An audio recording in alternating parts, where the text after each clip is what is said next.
بسم اللہ الرحمن الرحیم۔ نالج گرو یوٹیوب چینل پر آپ سبھی کو خوش آمدید کہتے ہیں۔ میرا نام ہے محسن خان اور آج کا جو ہمارا ٹاپک ہے وہ ہے فعل حال اور اس کی اقسام۔ فعل حال تو اس کی ڈیفینیشن تو ہم کر چکے ہیں، لیکن فعل یہاں پر بھی کر لیتے ہیں۔ وہ فعل ہے جو موجودہ زمانے میں کسی کام کا کرنا یا ہونا ظاہر کرے۔ اسی طرح کے فعل کو فعل حال کہا جاتا ہے۔ اب اس کی اقسام کی بات کر لیتے ہیں۔ اس کی دو اقسام ہے، فعل حال تمام اور فعل حال جاری۔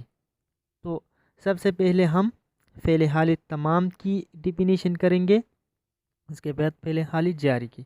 تو فعل حال تمام، فعل اس کی ڈیفینیشن کر لیتے ہیں۔ فعل حال تمام میں موجودہ زمانہ پایا جاتا ہے، یعنی کہ یہ ایسا فعل ہوتا ہے جس میں موجودہ زمانہ پایا جاتا ہو۔ اسی طرح کے فعل کو فعل حال تمام کہا جاتا ہے، جیسے کہ ارم کتاب پڑھتی ہے، لڑکا بھاگتا ہے۔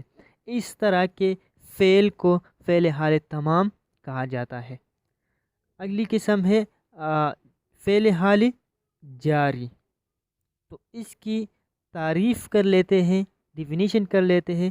فعل حال جاری میں موجودہ زمانہ جاری حالت میں پایا جاتا ہے، یعنی کہ جب موجودہ زمانے میں ہم کوئی کام کر رہے ہو اور وہ جاری حالت میں ہو، ٹھیک ہے، کوئی بھی کام ہو، کوئی بھی چیز ہو، جب وہ جاری حالت میں پایا جاتا ہو موجودہ زمانے میں، تو اسی طرح کے فعل کو فعل حال جاری کہا جاتا ہے۔ مثالیں لیتے ہیں۔ عائزہ لکھ رہی ہے، عائزہ نے بس نہیں کیا ہے، وہ لکھ رہی ہے۔ ہارون جا رہا ہے، وہ کڑا نہیں ہے، وہ جا رہا ہے، یا بیٹا ہوا نہیں ہے، وہ جا رہا ہے، ٹھیک ہے۔ اس کا فعل جو ہے وہ جاری ہے۔ آج کے لیے اتنا ہی، ملتے ہیں نیکسٹ ویڈیو میں، تب تک کے لیے اللہ حافظ۔